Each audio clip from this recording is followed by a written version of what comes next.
उनके पैलेट बना के उन स्पर्म को और एग को एक पेट्री डिश के अंदर मिलाप कराया जाता है। ठीक है, अब ये चीजें मैं अब बाद में आपको बताऊंगी कि इनवो और इन विट्रो में क्या फर्क है, हमारी टेक्निक में और दूसरे में क्या है। जब जाइगोट या एम्ब्रियो बन जाता है तो फिर वो एम्ब्रियो हम डे 3 पे या डे 4 पे, जैसे डिपेंड करता है हालात के मुताबिक, वो उस औरत की बच्चादानी के अंदर ट्रांसफर कर देते हैं। इस तरीके को टेस्ट ट्यूब बेबी कहा जाता है। मेरे से अक्सर कई लोग क्वेश्चन करते हैं कि डॉक्टर साहब आप मुझे ये बताएं कि आप टेस्ट ट्यूब बेबी कर रही हैं, क्या ये ट्यूब में पलने वाला कोई बच्चा है? मतलब स्टिल येट लोगों के ऐसे क्वेश्चंस हैं। ठीक है, मैं उन्हें फिर जब ये बताती हूँ कि नहीं, ये आपका ऐसे ही नेचुरल हमल होगा। वो एम्ब्रियो जब आपके अंदर जाके एम्बेड होगा, आपके अंदर लगेगा, तो फिर आपकी प्रेगनेंसी पॉजिटिव होगी। बाज़ दफा आप अपनी आंखों से देख के 3 और 4 एम्ब्रियो लगाते हैं, 3-4 जाइगोट लगाते हैं, लेकिन पता चलता है कि एक भी प्रेगनेंसी पॉजिटिव नहीं है।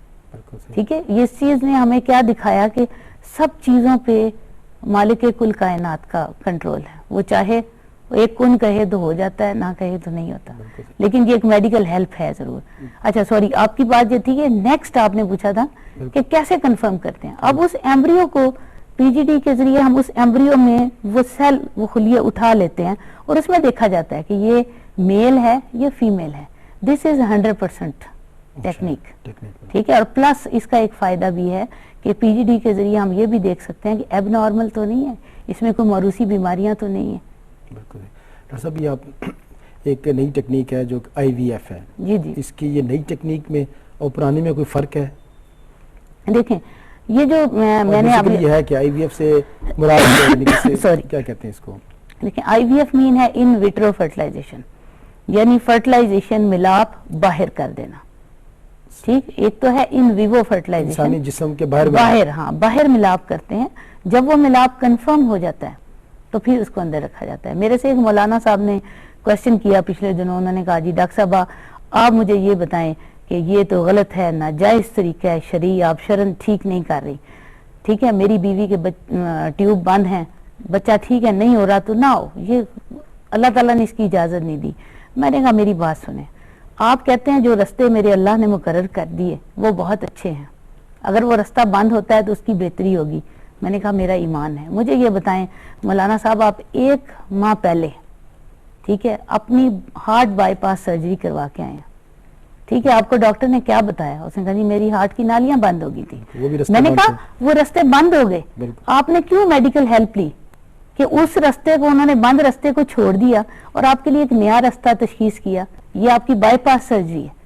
तो अगर मेडिकल हेल्प आपकी फीमेल के लिए, जिसको आपने डिक्लेयर कर दिया है कि ये बच्चे पैदा नहीं कर सकती, ठीक है, अगर उसके लिए मेडिकल हेल्प मौजूद है कि उस बेचारी की बच्चेदानी के अंदर ऐसी सलाहियत है कि वो बच्चे पैदा कर सकती है, लेकिन एग वहां पे चल के नहीं आ सकता, तो हमने क्या हेल्प किया कि उसको रास्ते को बंद रहने दिया, उस एग को निकाला, उसका बाहर मिलाप किया और उसको अल्लाह के हवाले कर दिया। अब ये देख लें, यहीं से आप देख लें कि मर्द ने अपने लिए तो इलाज करवा लिया, लेकिन खातून को उसने, लेकिन अल्लाह का शुक्र है कि ही बिकेम सेटिस्फाइड और बड़ा अच्छा रिजल्ट हुआ। और वही हमारा सेकंड पेशेंट था जिन्होंने कंसीव किया था। पेशेंट्स की कोई डाटा वाटा बाहर भी भेजती है, वहां से भी कोई आप हमारा जो, जी सॉरी, मैं ये बेसिकली ऐसा सेंटर है जो इन्वो बेस्ड है, थोड़ा सा हमने इसको नेचर के करीब तरीन रहने दिया। मसलन आप देखें एक कन्वेंशनल IVF है, उसमें क्या करते हैं कि आपने अंडा और स्पर्म लिए, आपने पेट्री डिश में डाला, आपने 2 दिन इंक्यूबेटर में रखा। सपोज मैं मदर हूँ, मेरा एग और वो चीजें वहां पड़ी हैं, ठीक है, 2 दिन मेरे बगैर वो वहां पड़ी रहेंगी और उनकी फर्टिलाइजेशन होगी। डॉक्टर मुझे कांग्रेचुलेट करेगा कि डॉक्टर साहब मुबारक हो, फिर वो उसके अंदर रखा जाएगा। ठीक है, इस इन्वो टेक्निक में क्या है कि आपने मर्द और औरत के वो स्पर्म और एग इकट्ठे किए, ठीक है, करने के बाद उसको औरत के अंदामे, उसके जिस्म के अंदर रख देते हैं हम, उसके अंदर ही, जैसे आप समझे कि एक नेचुरल वे से मुर्गी अपने अंडों को सीती है, इसी तरह औरत के अंदरूनी टेम्परेचर के अंदर वो एम्ब्रियो पलता है। उस औरत को ये एहसास होता है कि ये मेरे अंदर है ये चीज। फिर उस एग को, उस कैप्सूल को हम निकालते हैं, उस कैप्सूल के अंदर उसको माइक्रोस्कोप के अंदर देखा जाता है कि आया इसमें फर्टिलाइजेशन हो गई है, फर्टिलाइजेशन होने के बाद क्या इसमें एग, वो सॉरी एम्ब्रियो बन चुका है। अगर एम्ब्रियो बन जाता है तो हम उसी एम्ब्रियो को उठाते हैं और बिल्कुल उसी तरीके से उसके अंदर ट्रांसफर कर देते हैं। ठीक है, ये एक नई टेक्निक है ये वाली। बिल्कुल सही। तो बाद में बड़ा कंसेप्ट ये बड़ा गलत था कि ये स्पर्म कहीं से आता है, वो कहीं से आता है। नहीं, नहीं। ये